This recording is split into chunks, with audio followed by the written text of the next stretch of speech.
Knitting és una empresa d'inserció laboral de dones amb risc d'exclusió social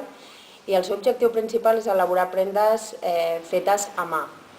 La clàssica imatge que tenim de la nostra àvia teixint és una de les coses que avui en dia està agafant més auge i cada cop més persones valoren peces úniques. Llavors nosaltres ens vam trobar amb diferents botigues de llanes que els demanaven prendes acabades, de clientes que potser no teixien però sí que els interessava tenir una prenda feta a mà, diferent, que elles escullen els colors, elles escullen la matèria i llavors volien que algú els hi teixís.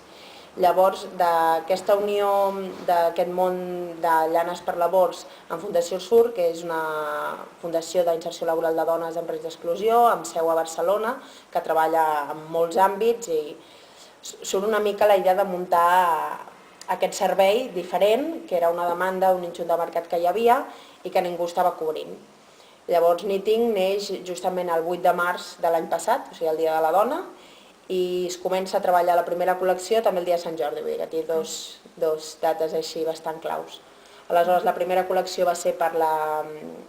tardor-hivern 2012-2013 i ara mateix estaríem elaborant la 2013-2014. Coordino projectes sempre entorn al tèxtil. I per què podem considerar alternativa el cafè o enfront del cicle clàssic? Bé, per una banda, l'enfoc de l'empresa, tot i que és una empresa que ha de guanyar beneficis, perquè qualsevol entitat s'ha de sostindre i ha de ser independent, o sigui, tu pots viure de subvencions, però el que nosaltres volíem és viure d'una demanda que hi havia al mercat, i per això es crea Knitting. Aleshores, tot i que l'enfoc de partida és que ha de ser sostenible econòmicament, el nostre enfoc és que també ha de ser sostenible socialment, sobretot, i en la mesura del possible ambientalment. En el que és el terme social, nosaltres, totes les persones que entren a SUR, totes les persones que entren a Knitting són persones que venen derivades de Fundació SUR. Llavors sí que són persones que per la seva edat o per la seva situació social que havien viscut els ha sigut molt difícil entrar en el mercat laboral remunerat, ja sigui per edat, ja sigui per les experiències viscudes, però tot i així eren professionals en el món del teixir, llavors s'han pogut inserir en el camp laboral. O sigui, nosaltres la nostra missió és sobretot aquest objectiu de poder crear un projecte on doni feina a persones que dins del mercat de treball remunerat actual els és molt difícil tenir cabuda. I després, per una altra banda, una mica regenerar tot el que és el teixit tèxtil català, que s'ha anat degradant amb els anys. Des de la producció, no? Exacte, des de la producció nosaltres comprem una marca catalana, els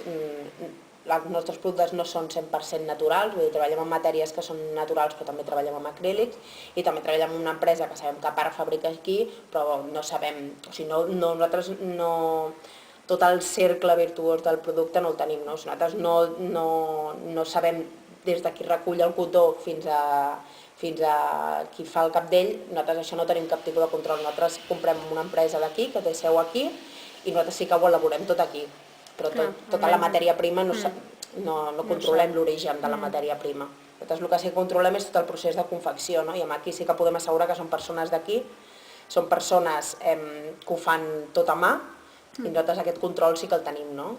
com grans indústries que han pogut deslocalitzar per abaratir costos.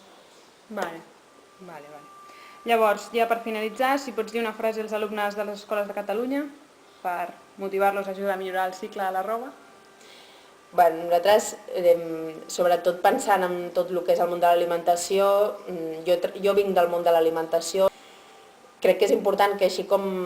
en tema d'alimentació es va apostar, encara que sembla que en el tèxtil és més complicat perquè realment els processos industrials és molt diferent a tots els processos agrícoles, sí que és important que exigim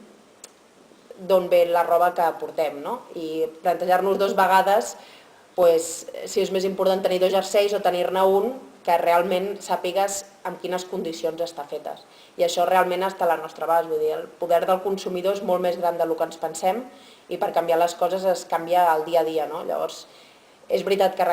és molt més fàcil anar-te'n de rebaixes al Zara, per dir alguna cosa, però és molt més gratificant intentar descobrir què hi ha darrere de la roba que portem i potser consumir menys però més de qualitat. De forma més responsable. Vale, moltes gràcies.